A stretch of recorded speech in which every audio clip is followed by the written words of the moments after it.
something dope for the people. Pass the Ox. We are on tour live in Oklahoma City, and let them know who we're with right now. The legendary. Hey, it's motherfucking N7, Mr. Big West in the motherfucking building. The West Side with me everywhere I go, cause it's in me, not on me, for sure. Hey, that was maybe the best intro.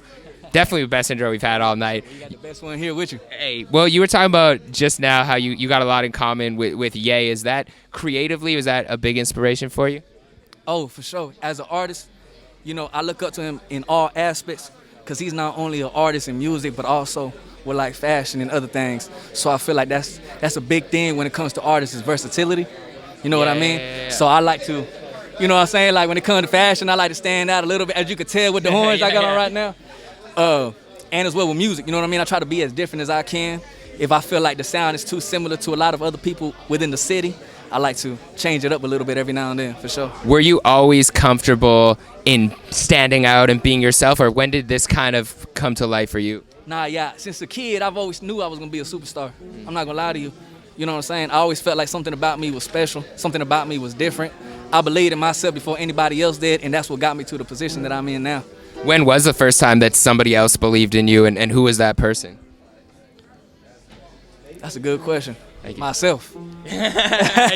Myself, nah, for sure. It was always myself. I never really had the motivation and the push from my family and shit. You know what I mean? I was always like the black sheep. So I always stood out from the beginning, and I like it that way. I like standing out. Well, being in the city, it takes kind of that extra motivation, because you don't necessarily see everyone around you doing the same thing or being on that same path. And, obviously it's amazing tonight seeing so many creatives come together. But when you were kind of coming up, how did you look past your surroundings in order to see more for yourself? Just believing in myself, really what it was, because I didn't really have all the things that I needed to be an artist besides my talent. You know what I'm saying? So I used that to the best of my ability, for sure. When did you first start seeing some traction and start seeing some songs blow up? From the gate. I ain't gonna lie, I shot a video with somebody and they put it out for me, and that shit did like 100,000 views. Wow. And I was just like, damn, what the fuck?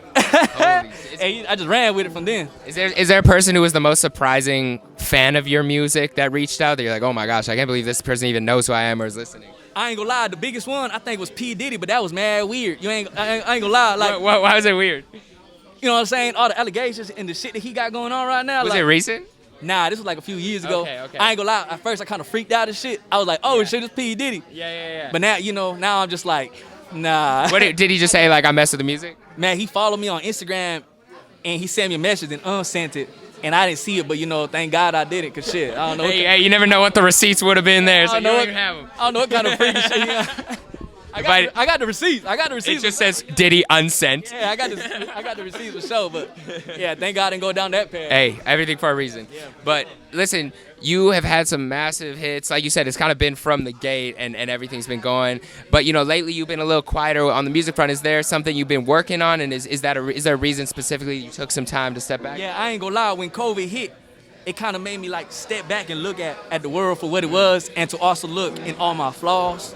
You know what I'm saying? So I took a time off to work on not only on my craft, but as well as my body, my mental. And now that I feel like I'm in the right position, I can start going. That way the music is consistent, and every song is a hit. And it's not just a hit, then a mediocre song, a hit, then you know what I'm saying? So I've been working on my craft for sure. What's the biggest lesson you've learned over the last few years? As fast as you can get it, you can lose it. Don't think everything lasts forever, because it don't. You better live in the moment while you can. Hey, well, speaking of the moment, thank you for pulling up to the event. What do you think of the vibe so far? Something dope for the people past the Ox? Hey, I like that I'm seeing a lot of different music, not just rap, because I've always told everybody I feel like there's too much rap in the city. Yeah. And now that I'm seeing a bunch of R&B and just different stuff, I love it. I like it. There's violin. We had pop. We had a band that was different. Yeah. You know what I'm saying? I love it, man. I love it for sure. Fire. And any last motivation for artists in the city or anybody doing their thing right now creatively? Hey, look, check myself. Believe that you are somebody before anybody else does. Vincent Van Gogh died a poor man, and now his art is worth millions and millions of dollars. Believe in yourself before anybody else, because some people catch on early, other people catch on later on. You know what I'm saying? Facts. Well, we appreciate you, and if you want to just say, here was something dope for the people. Say something dope? Yeah, something dope. Me. No. Me. We're something dope for the people. Just say it to the camera, you know, where he was something dope for the people in Oklahoma. Tune in, tap in. But it's just a drop, yeah. Hey, look, my name is N7. That's Jackboy N7 on all social medias. Y'all sleeping on Oklahoma. Y'all sleeping on it. Maybe after tonight, y'all won't, though. For sure.